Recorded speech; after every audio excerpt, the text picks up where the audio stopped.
Hi. Hi. మీ పేరు? కైవల్య. కైవల్య. ఏం చేస్తున్నావు? ఇంజనీరింగ్ చదువుతా. Okay. So night before exam ఏం చేస్తావు?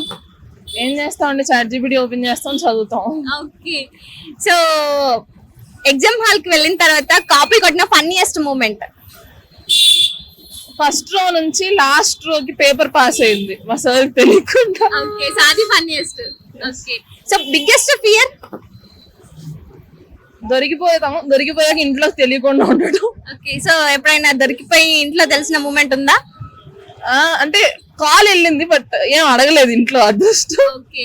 సో ప్రిపేర్ అయిన తర్వాత కూడా ఎగ్జామ్ క్వశ్చన్ పేపర్ లో క్వశ్చన్ రాకపోతే అప్పుడు పరిస్థితి ఏంటి?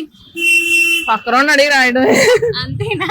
సో వెనకుండా అడుక్కొని రాయాలి ఎగ్జామ్. ఓకే. పాస్ అవ్వాలి కదండి. ఓకే. ఏదన్నా అంటే క్వశ్చన్ కి సంబంధం లేకుండా రిలేటెడ్ కాకుండా వేరే ఆన్సర్ రాసినప్పుడు పాస్ అయిన మూమెంట్స్ ఉన్నాయా? చాలా సార్. చాలా సార్. రైటింగ్ చూసి వేసిన మార్కులు కూడా ఉన్నాయి. ఓకే. సో ఇప్పుడు చాలా మంది కూడా అంటే జూనియర్స్ వచ్చి సీనియర్స్ ని అడుగుతుంటారు ఎలా చదవాలి ఏంటి అనేసి. సో వీడియో చూసిన వాళ్ళకైనా సరే లేదు మీ జూనియర్స్ కైనా సరే ఏం చెప్తారు?